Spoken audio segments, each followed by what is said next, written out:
Welcome to Sumedh speaks. यहाँ हम बात करते हैं जियोपॉलिटिक्स, क्रिकेट और हर वो खबर जो भारत के लिए मैटर करती है। क्लियर अपडेट्स, स्मार्ट एनालिसिस, बस बिना ड्रामा के। आइए बातें अपने अभी के टॉपिक पे। तो मैं इस वीडियो में आप लोगों को दो खबर बताना चाहूंगा।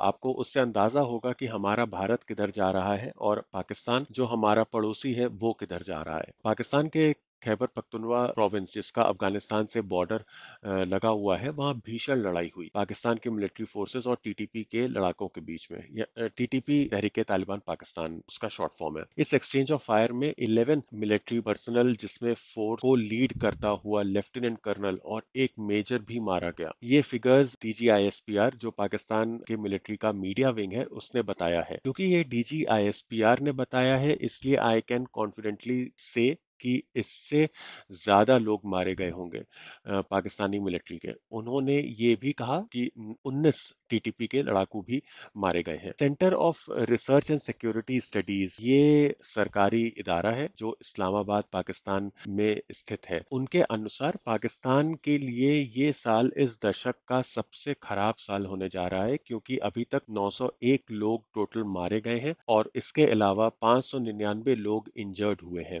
329 इंसिडेंट्स में टोटल ये दोनों चीजें हुई हैं और अभी भी 3 महीने बचे हुए हैं इस साल को पूरा होने में। आपको इससे वहां के हालात की गहराई का पता चल रहा होगा कि हालात कितने खराब हो चुके हैं। दूसरी तरफ यूके पीएम कियर स्टारमर भारत आए 8 और 9 अक्टूबर को अपनी लंबी लिस्ट के डेलीगेशंस के साथ, जिसमें कई यूके बेस्ड कंपनीज के सीईओ जैसे रोल्स रॉयस वगैरह, वो यहाँ पे मेक इन इंडिया का फायदा उठाते हुए अपनी मैन्युफैक्चरिंग यूनिट्स को भी डालेंगे। इन सब में हमारे भारत के प्रधानमंत्री मिस्टर नरेंद्र मोदी जी ने एक बात कही जिससे काफी शौक लगा। उन्होंने कहा कि हमारे आईएएफ, जो कि इंडियन एयरफोर्स के लिए फ्लाइंग इंस्ट्रक्टर्स जाएंगे UK as trainers to train UK की रॉयल एयरफोर्स को। आपने बिल्कुल सही सुना, हमारे आईएएफ के, इंडियन एयरफोर्स के पायलट्स को जो ट्रेन करते हैं फ्लाइंग इंस्ट्रक्टर्स, वो लोग जाएंगे ट्रेनर्स बन करके यूके की रॉयल एयरफोर्स को ट्रेन करने के लिए। अच्छा लगता है ये सोच के कि हम भारतीय कहां से कहां आ गए हैं। ऑब्वियसली अभी भी बहुत ऊपर बढ़ना है, मगर फिलहाल छोटी छोटी खुशियां देख के अच्छा लगता है। यूके के साथ मिलकर इंडिया मिसाइल्स भी बनाएगा और सिर्फ डिफेंस सेक्टर में ही नहीं बल्कि और भी सेक्टर्स में एग्रीमेंट हुए हैं, जिससे दोनों देशों को फायदा होगा। इसके साथ साथ इंडिया ने रशिया से ऑयल खरीदना और ज्यादा बढ़ा दिया है और ट्रंप और उनके कैबिनेट मेंबर्स का सपना कि भारत उनके पास रोता हुआ आएगा अगले 2 महीने में, वो तो होता हुआ नहीं दिख रहा है। इस विषय पे भी ऑब्वियसली यूके पीएम से सवाल हुआ तो उन्होंने इस सवाल को ही पूरा अवॉइड किया, ये कहते हुए कि हाँ, रशियन ऑयल खरीदने पे भारत से बात हुई और उन स्टेप्स पे भी बात हुई कि हम दोनों देश क्या क्या स्टेप्स उठा रहे हैं इस जंग को रोकने के लिए। बहरहाल आप बताइए कमेंट सेक्शन में कि आप लोगों को क्या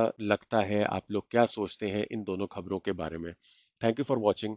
please like, share and subscribe.